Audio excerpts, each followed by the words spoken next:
Bonjour à tous et bienvenue sur Déclic Numérique. Dans cette nouvelle vidéo, aujourd'hui je vais vous montrer dans Photoshop comment utiliser les masques de saturation pour bien gérer la saturation de vos couleurs. C'est parti.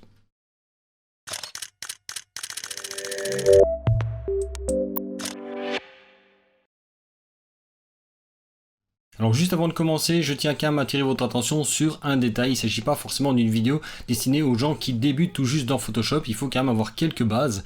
Le principal dans ces bases, c'est de connaître le concept de masque de fusion. Si vous ne savez pas de quoi ça parle, je vous invite à aller voir ma vidéo que j'ai fait à ce sujet-là. Pour les autres, tout le reste ce sera expliqué au niveau de la vidéo. Et maintenant, on rentre dans le vif du sujet.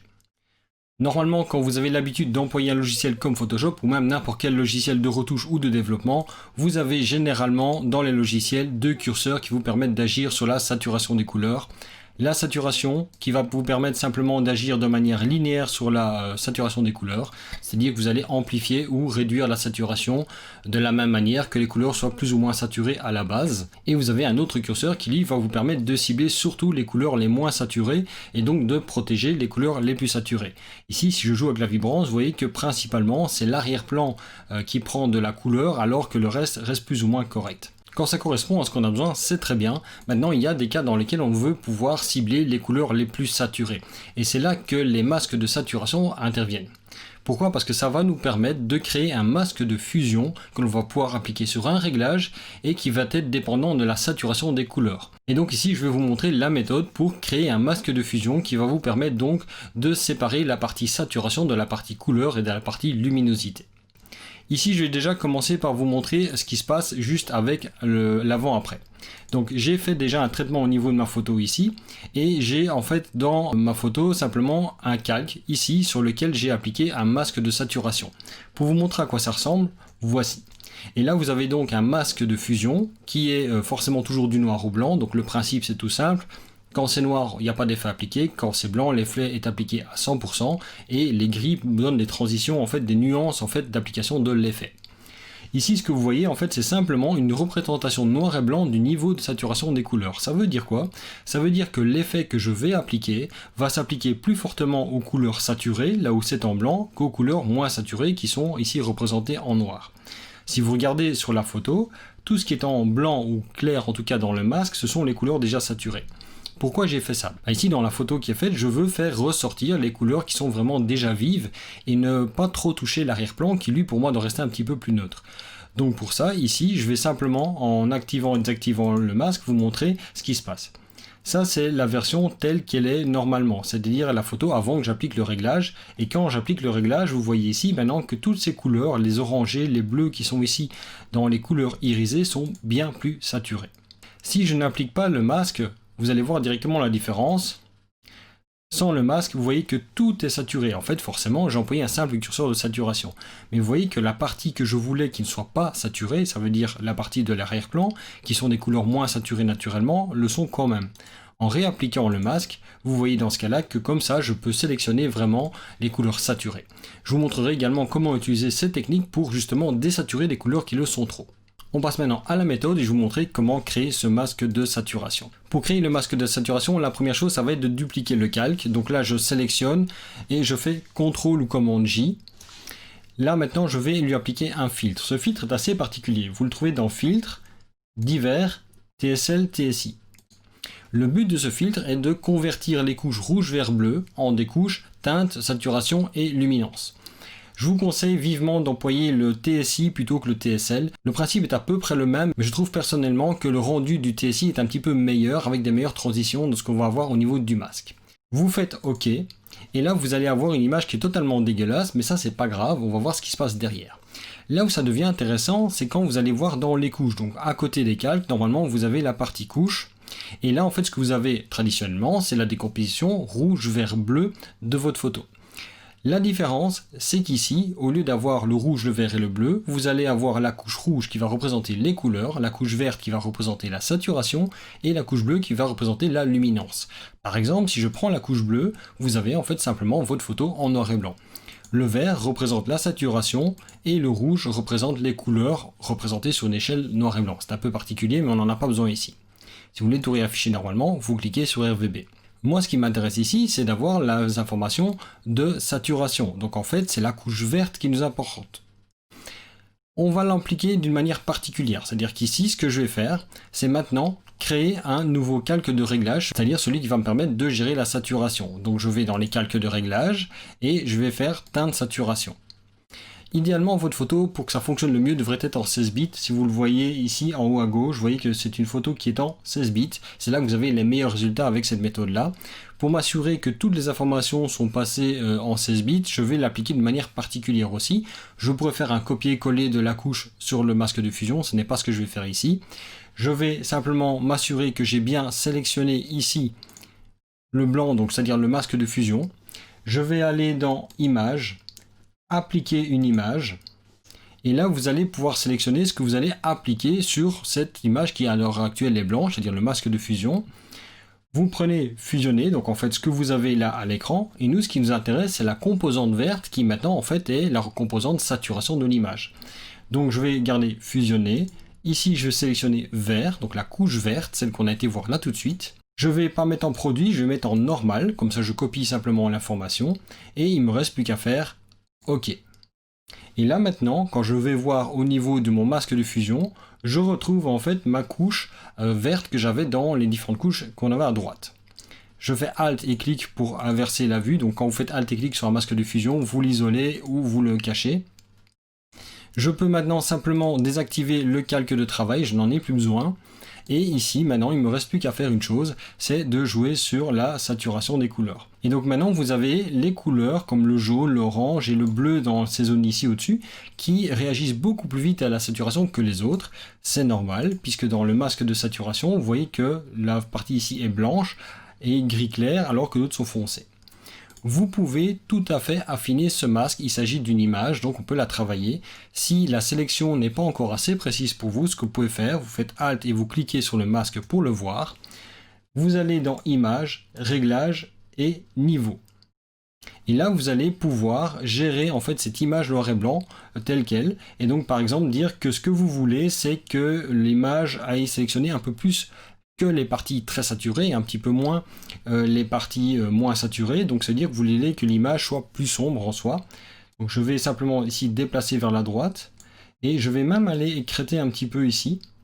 Et vous voyez que là du coup, je vais comme ça pouvoir sélectionner et affiner mon masque de manière à traiter uniquement la partie qui m'intéresse ici et ne plus traiter le fond. Et donc je fais OK. Si maintenant je regarde la manière dont ça agit au niveau de la saturation, vous voyez ici, j'agis bien sur les couleurs du dessin, de la partie qui m'intéresse, donc vraiment cette boucle ici, mais le fond en lui-même ne change pas ou quasiment pas. Et ça, c'est vraiment le côté intéressant des masques de saturation. Vous allez pouvoir cibler les couleurs les plus vives, ce qui normalement n'est pas possible avec les outils classiques. Voyons maintenant comment utiliser ça pour régler des problèmes de sursaturation au niveau des couleurs. Si je prends par exemple ici cette photo, c'est une photo que j'ai prise de nuit et j'ai un éclairage public qui est beaucoup trop présent. L'exposition de la photo pour moi est bonne, on est à l'heure bleue, donc on a le ciel qui pour moi est très correct, mais malheureusement l'éclairage public est extrêmement saturé. Alors je ne veux pas enlever la couleur jaunâtre, je pourrais par exemple essayer de le gérer avec un calque de teinte et saturation et dire voilà, je vais cibler ici les couleurs qui sont trop saturées et je vais les enlever. Mais vous voyez que quand je fais ça, ça devient très vite dégueu parce qu'on a des couleurs qui sont bizarres et ça agit de manière totalement linéaire sur la partie de cette saturation là. Moi ce que je veux c'est que la partie qui soit trop saturée de la photo le soit moins.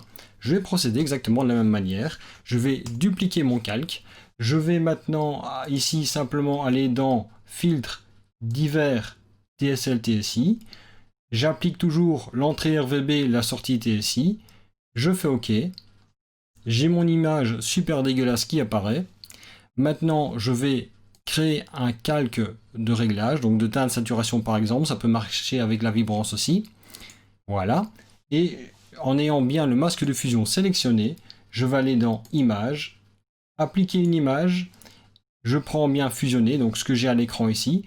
Je ne m'intéresse qu'à la couche verte. Je m'assure que c'est bien en normal. Et je fais OK. Si maintenant je vais voir mon masque de fusion, vous vous rendez compte de quoi? Mais en fait, en effet, la partie qui est vraiment jaunâtre, la partie que je voulais traiter, c'est vraiment la partie qui est éclairée par les luminaires publics. Et donc, quand je vais baisser la curseur de saturation, je vais principalement toucher ici la partie du feuillage qui est trop jaune à mon goût. Donc maintenant, ici, je masque le calque de travail. Je vais prendre mon outil de saturation ici, je vais baisser la saturation et vous voyez comme ça que je peux travailler de manière beaucoup plus propre. Alors forcément, si vous le poussez au maximum, ça fait très bizarre, hein, c'est toujours la même chose avec ces curseurs là, mais quand vous restez dans des pulsations normales, vous baissez sévèrement la saturation, mais de manière très progressive et surtout avec des transitions qui dépendent de la saturation des couleurs en elles-mêmes. Si maintenant vous voulez affiner le masque, toujours le même principe, Alt et clic sur le masque. Vous allez faire CTRL L pour afficher les niveaux, c'est la même chose que d'aller dans les menus. Et on va pouvoir jouer ici par exemple pour écrêter de manière à protéger le ciel par exemple, comme ceci. Voilà, mon ciel n'est pas totalement noir, donc il n'y aura rien d'appliqué dans cette zone-là. Et je fais OK.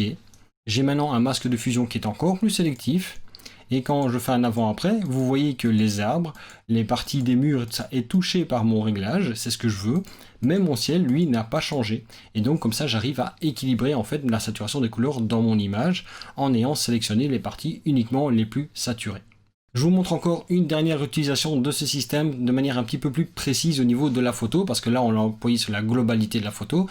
Je vais vous montrer une astuce pour pouvoir l'utiliser de manière très sélective dans une partie de l'image. Voici une photo qui dans l'ensemble me plaît, mais où quelques détails m'embêtent un petit peu. Donc la photo d'origine, elle est là. J'ai un petit peu de color grading pour donner un petit peu une ambiance à la photo. Ce qui m'embête dans cette photo, c'est notamment les fleurs ici rouges qui ressortent énormément et beaucoup trop de mon point de vue à l'avant-plan. Vous avez également la façade ici derrière qui est beaucoup trop jaunâtre à mon goût par rapport au reste. Et vous avez aussi l'eau ici qui est fort foncée et fort saturée par rapport au ciel. Alors, je n'ai fait aucun traitement de ce côté-là à la base dans la photo. C'est juste que maintenant, je veux aller équilibrer ça.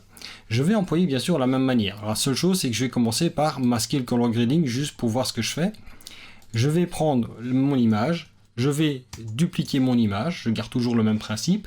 Je vais maintenant donc dans Filtre, Divers, TSL, TSI, format d'entrée RVB, format de sortie TSI.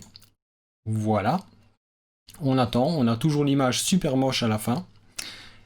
Et je vais aller voir ce qui se passe dans les couches et vous allez voir qu'au niveau de la couche verte, qui est donc celle qui reprend les informations de saturation, j'ai bien des zones qui sont très claires. Vous avez notamment ici ces fleurs qui sont beaucoup plus claires. Vous voyez également que le ciel ici est assez clair, mais vous avez une partie ici aussi, vous voyez que vous avez à peu près le même niveau de saturation, donc ça veut dire qu'on va devoir travailler de manière un petit peu sélective. Mais c'est pas grave, je vais vous montrer comment faire. Ça n'empêche qu'ici, on arrive quand même à sélectionner de manière précise des zones qui sont plus ou moins saturées. Donc je reviens sur mon affichage normal et pour l'instant je fais exactement la même chose. Je vais donc créer un calque de teinte et saturation.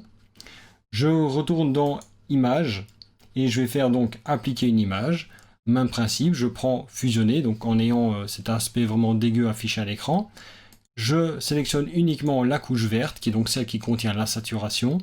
Je regarde en opération normale, je veux simplement copier les valeurs. Je fais OK. Et maintenant, j'ai mon masque de saturation qui est créé. Alors si j'applique maintenant ici le réglage tel quel, vous voyez que ça agit quand même sur la totalité de la photo. Et ça, c'est pas forcément ce que je veux. Alors si maintenant c'est ce que vous voulez, tant mieux. Moi, ce que je veux, en fait, c'est que quand je réduis la saturation, ça aille toucher notamment les fleurs ici, et un petit peu l'eau, de manière en fait à équilibrer la saturation entre les différentes zones de la photo. Comment faire pour appliquer ça de manière sélective? Il faut bien sûr travailler avec un masque de fusion. Alors vous ne pouvez pas cumuler des masques de fusion sur un même calque. Par contre, il y a une astuce, c'est que vous pouvez mettre un calque dans un groupe et appliquer un masque sur ce groupe. Donc la première chose que je vais faire, c'est ici cliquer sur le bouton ou bien faire CTRL-G, ce qui va créer un groupe. Je vais placer ce calque dans le groupe. Et maintenant, ce que je vais faire, c'est simplement ici, sur le groupe, que je vais appeler saturation, je vais lui créer un masque de fusion avec Alt et en cliquant sur le petit bouton ici en dessous, ce qui va créer un masque de fusion noir. Voilà. Donc comme ça, l'effet est appliqué nulle part. J'ai bien mon réglage qui est fait, donc si maintenant je désactive mon masque de fusion ici, vous voyez que ça touche toute la photo. Quand je le réactive, ça l'applique. Donc maintenant, ce que je veux faire, c'est simplement aller sélectionner les zones dans lesquelles je veux enlever la saturation sur base de ma sélection qui est là. Donc en ayant ici le masque de fusion sélectionné, je vais prendre une brosse, je vais prendre du blanc, je vais gérer la taille ici de ma brosse pour que ce soit pas trop grand non plus, puisque je veux quand même cibler des zones très précises. Je vais prendre un flux qui va être, je vais dire 5-10% dans ces eaux-là. L'idée c'est juste 10%, ce sera très bien puisque je veux quand même l'appliquer de manière efficace.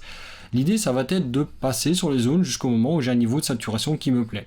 Et là en fait je suis en train de peindre avec une brosse à 10%. Chaque fois que je passe il y a 10% d'effet en plus. Et je vais comme ça peindre un petit peu en plus. Je le fais rapidement ici, je devrais le faire de manière un petit peu plus efficace. Je vais d'ailleurs un peu agrandir ma brosse, je vais le faire de manière un petit peu barbare. Parce qu'au final, même le vert est un petit peu trop saturé à mon goût aussi finalement. Donc je vais l'appliquer comme ceci. Vous voyez que je passe simplement. Voilà, je passe encore ici. Je vais passer sur le rose un petit peu. Alors je vais prendre un petit peu plus sélectif ici pour éviter de toucher trop la façade. Avec simplement, je peins un masque de fusion sur les zones que je veux désaturer. Voilà, je continue. Je prends un petit peu plus grand pour gagner un peu de temps. Normalement, vous feriez ça de manière un petit peu plus propre que ce que je suis en train de faire, mais c'est juste pour éviter de mettre deux plombes à peindre un masque. Si vous regardez mon masque de fusion là, je vais simplement le remplir.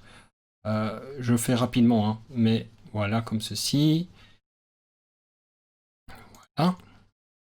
Et je vais aussi le faire sur l'eau qui est ici, même chose.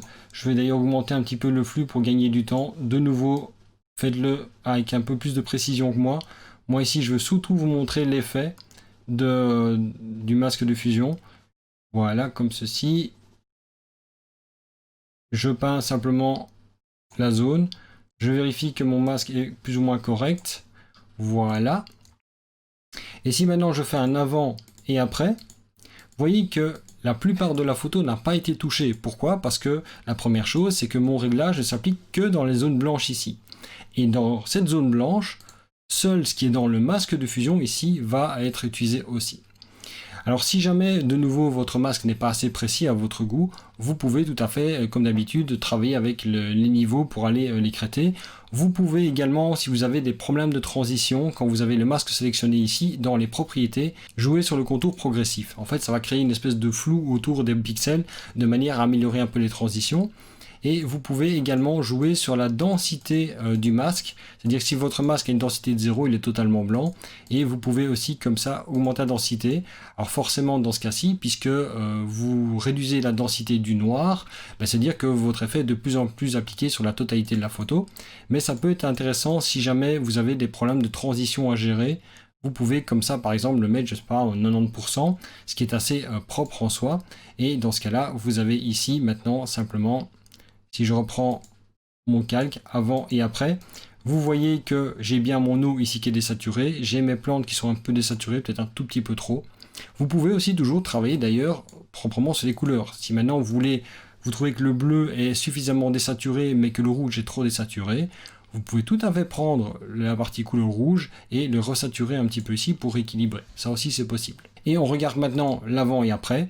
Donc voilà la photo avec le color grading, avec la saturation d'origine, et maintenant avec la saturation corrigée, vous voyez que les fleurs ici sont beaucoup moins dérangeantes, même si elles sont jolies, elles venaient un petit peu perturber je trouve la photo, et également on a un meilleur équilibre entre la luminosité du ciel et de son reflet dans l'eau. Voilà donc pour les masques de saturation dans Photoshop, j'espère avoir été clair sur mes explications. Si vous avez des questions, n'hésitez pas à les poser dans les commentaires, ils seront là pour ça. Quoi qu'il en soit, si cette vidéo vous a plu, comme d'habitude, likez-la, commentez-la, partagez-la, n'oubliez pas de vous abonner à la chaîne, d'activer les notifications. Vous pouvez également me suivre sur Facebook via le groupe et la page Facebook de Déclic Numérique, il y a le compte Twitter de Déclic Numérique et mon compte Instagram. Vous pouvez également maintenant me retrouver sur Twitch, vous avez les informations de tout ça à la fois dans la description de la vidéo, mais aussi dans la bannière de la chaîne. Et sinon moi je vous dis à la semaine prochaine pour une nouvelle vidéo sur Déclic Numérique.